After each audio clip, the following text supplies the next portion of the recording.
You know, it's the most embarrassing thing ever when you go for a handshake, especially with a legend like Shawn Merriman. There he is. And you blow it. So, you know what, Shawn, just to play it safe, man, can we do a little jumping jellyfish, like a little fist pat? Yeah. Whoa. I mean, look. No, that's look.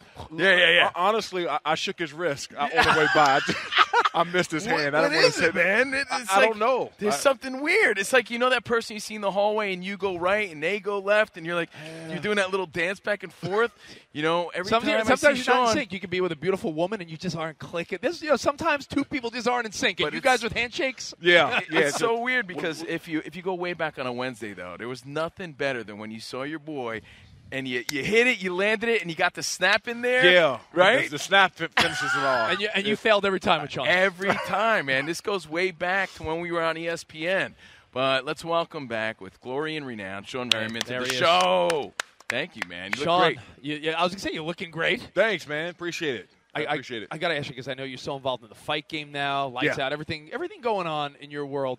What are your thoughts on when you're scrolling through social media and you see people slapping each other now? Do you think this is ridiculous, or do you think there's intrigue in the slap world? Well, I'm jealous. I wish I could do it to some people when I'm walking on the street. Who would you want to do it? Anyone that you played against? Who would you I don't. It's a few. It's quite a few. No, you got a but list. you know what's funny about that is it really comes down to now whether people want to watch it or not. Yeah. Right. So like.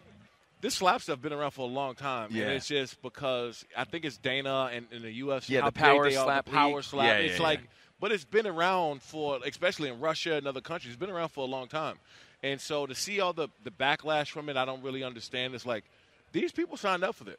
Right. They didn't say, somebody didn't go through a crowd and say, hey, you're getting slapped today and you're getting slapped. Right. It's not Right. Yeah, I didn't volunteer. Right. No. Well, I guess, for people listening, people hanging out with us, it's because they're defenseless, right? But it's their choice. They chose to do this. You're absolutely right. And do you think this is going to be the next big thing or no? Well, I think it'll be consistent and people will warm up to it because that's what happened when, like, bare knuckle. Yeah. Like when bare knuckle started, people were like, oh no, God, no, and now people are watching bare knuckle some. So yeah, I just think that if people watch and I think the viewership they got a little under 300,000 for the opening and stuff like that. But more in social media, it's on fire. I watch every one of these slaps on social media. Yeah. Now I don't always tune in to the actual competition and what's happening. Highlights. But the highlights, I watch everyone on social media. Same.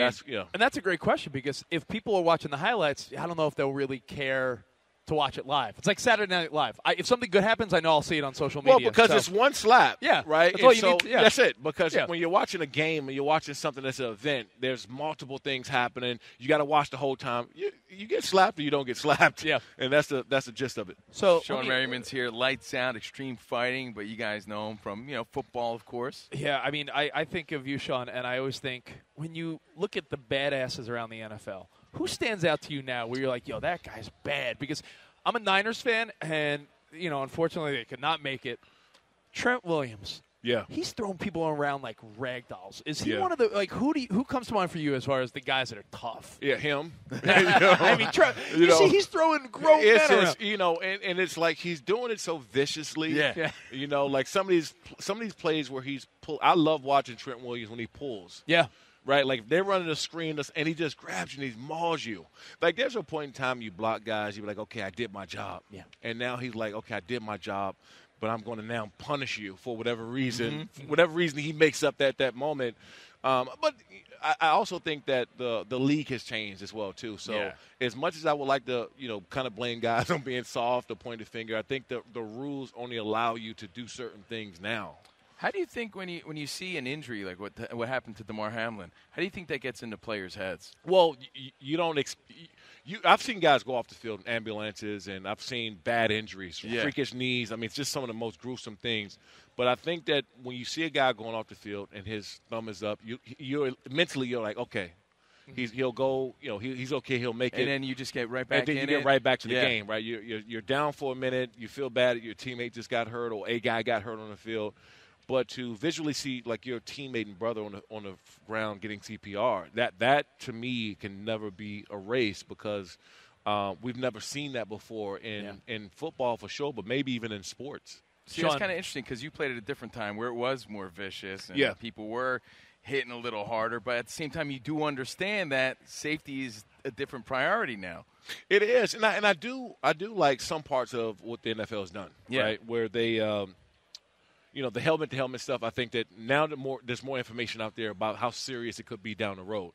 I think they've done a great job with that. The crapback blocks, which I hated. I mean, I had Hines Ward and some of these other big wide receivers that would just love to come and tee off on you. I always thought that should be illegal. But you look at some parts of the ground, the game where the guys are landing on the quarterback. Right, that you can't do anything. I agree with you. That's the one part where I'm like, come on. Not only can you not land on them, now you're getting flagged for swinging them down. Right. So, like, okay, what do you want guys to do? And I'm so glad I played in the era where I just got to get the guy on the ground. Yeah. Right. And that's it. I gotta ask you this, a random question. I'm just thinking about your career and everything. When you're at sleep at night, you ever have a random dream that you're still playing and you dream about these vicious hits and they wake you up and you're sleeping like, ugh! I don't wake up. I smile in my sleep. You know what? Because sometimes, as a fan, I'll have a dream that I'm hitting a home run. I'm like, I never played in the big leagues. Right? You actually did this. Yeah. Man, I love the. You lived the dream. I lived it, but it was somebody might look like, oh, you were smiling in your sleep. I just knocked somebody. I love it. You were talking about injuries, Shawn. I have a question. Now, listen, you guys, when you're on a team, you're like a family. You're tight. These are your boys. Yeah. Is there a different feeling when it's a star player or not? I know, like, listen, everyone's equally your friend, but if your quarterback goes down or a star linebacker or someone really important, like your top wide receiver, all of a sudden he's holding his knee, is that a different vibe on the sideline, or is it like, hey, just next man's got to step up? Depending on who it is. I remember when LaDainian Thomas went out in the AFC Championship game, he had a partially torn MCL and whatever, and he was sitting down, and I'm like, man, L is out. Oh, yeah. So it's always next man up, no matter how you look at it. But it is in your head a little. In your head, because first of all, you don't used to seeing LT and some of these guys ever get hurt, right? And so that's the first part of it. And then the second part is like, how are you going to make up for that player of that caliber being out the game? Shawn Merriman hanging out with Covino and Rich. It's a two-part question, Shawn. Who's the best player you played with ever? LT. Yeah, LaDainian. by far. Yeah, just the best player by far, because people watch LT in the games and some of the stuff that he was doing, but we seen it every day in practice. And I remember my rookie year when I saw him catching the ball out the backfield, one hand, jump cut in the air, right foot, go right, and I said, "Oh, I made a big deal about it." Nobody else is making a big deal because they've seen it 10 times. Mm-hmm. I said, "Did you just see LT go right with the one hand?" And it's like, oh yeah. And then I got used to it. Right. And so, by the time you got to the game, you were just like, oh, that's just L. Well, before you got here, we were debating, like, how come some people could say they're the greatest and everybody loves it? Other people could say it, and then they get a lot of like a lot of crap for LeBron it. saying he thinks he's the greatest to play. Yeah. Do you think some people get away with it and some don't? Yeah, if you actually are, or consider, because no matter who you ask, the top three guys are the greatest. In my opinion. It's hard to pinpoint one. You get what I'm saying? Like, somebody will ask me who's the best, running back of all time. Now, you can put Barry Sanders, Walter Payton, and I'll say, hey, you got to slide LT up in there somewhere, in my opinion. Yeah. And because I have a different reason for what I've seen out of LT. Now, I grew up watching Barry Sanders and Jim Brown. Like, I was fans of them. But to see LT every day. So I would always say the top three guys are always debatable. Is that part of the mindset, though, to get to these levels? Like, you had to think about that, too? No? Like, I'm the baddest. I'm the greatest. No? Yeah. Just to get yourself hyped up to play at that level? Yeah, I think for me it was more of keeping myself at a caliber, keeping myself high, and mentally saying that you're that, so you have to go out and prove it. Yeah. Right? Like, it was one of those things that I want to be considered the best, and I have to hold myself to a higher standard than everyone else. Shawn, when you're out of the game, do you still have a connection to the teams you played for, or do you find yourself like, oh, you know what, I like these young guys, and they're not on a team I ever had an affiliation with? Do you find yourself rooting for random players, or you always have an affiliation? No, I always have an affiliation. I'm at every Chargers home game. Yep. I talk to probably half the team, either through direct message on Instagram or text message.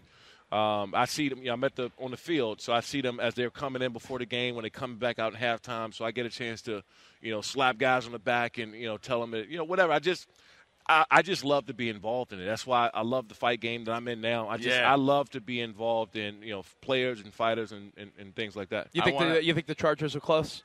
Yeah, and it's upsetting because I don't have a good argument after they got put out by Jacksonville. Right. And that's the situation that you hate to be in because you do know that they do have a real shot at winning a title within these next couple of years. When you see these younger dudes, is there a part of you that wishes you still played with them? Because you were asking about, who was it, Joe Montana was looking at somebody? I saw a picture of Joe Montana and Debo, and I'm like, Joe got to play with Jerry Rice, but I wonder if he's like, Debo would have worked well with me. Do you see players now that you're like, if I lined up with this guy, we would have been great teammates? All the time. Yeah. So I got a chance to go and coach during a training camp with the Chargers. And I went out there to work with the outside linebacker and defensive ends.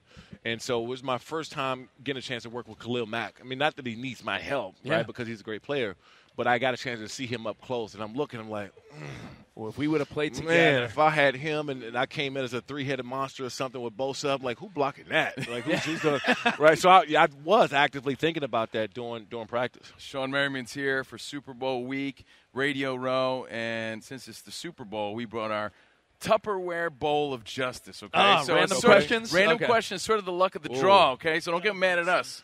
You got to do two of them. This is not credit card roulette. I mean, no. All right, the Tupperware Bowl of Justice. All right, what do we got here? All right. Let's see. Oh, tell us about your first kiss. Yeah, let me do that over, man. I mean, it's luck of the draw. Who's the lucky girl? Yeah.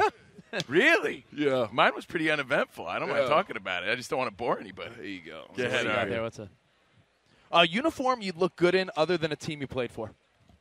Ooh, that's good. Oh, man. I'm going to lose a lot of Chargers fans if I say this, but no. I take that back. The Steelers. Okay. Wow. Yeah. The Steelers. You were going to say Raiders, weren't you? I was going to say Raiders. But my soul wouldn't let me look at. You got to do one more. Yeah, let's do one more. Let's do one more. All right. Tupperware Bowl of Justice with Shawn Merriman. Okay. What do we got here?